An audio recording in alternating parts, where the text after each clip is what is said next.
Well, it's time for Your Money with Evans Financial, and joining us today in the studio is Micah Tipton. Thanks for joining us. Hey, glad to be here. This is my first time sitting with you, so I know, yes. It's always Alex, but he's wearing that suit somewhere. So yeah, he's rocking that suit today. So you got me talking about money, all the good things, especially this time of year. It's really important maybe to budget for gifting, and it's always the season of generosity. But how can we maybe do that in an affordable and budget-friendly way? Yeah, the biggest thing that we can do is before you go out there spending on gifts, the big Christmas dinner, or even decorations, have a budget in mind if you can do that. A lot of people may not have a budget at all at this point, and I would say start with broad strokes when you do that. The things that you need to spend on, your rent or mortgage, car note, groceries, those types of things that you have to cover every month.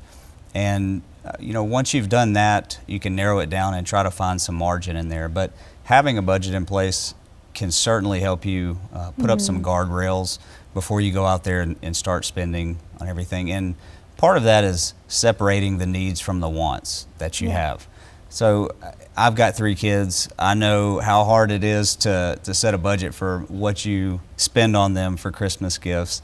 But if the budget's not quite there this year, there's other things out there besides just gifts. When I grew up, the things that I remember the most are the experiences and family traditions that we had. So if gifts aren't in the picture as big as previous years or as much as you would hope, focus on those traditions that you can do.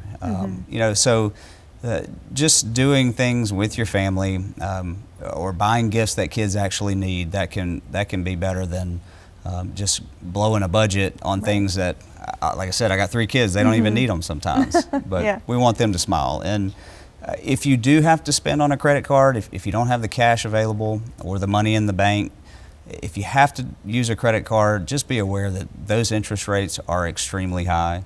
And if you have to go that route, I certainly understand, but have a plan in place to pay that down as quickly as possible because that interest rate is super high.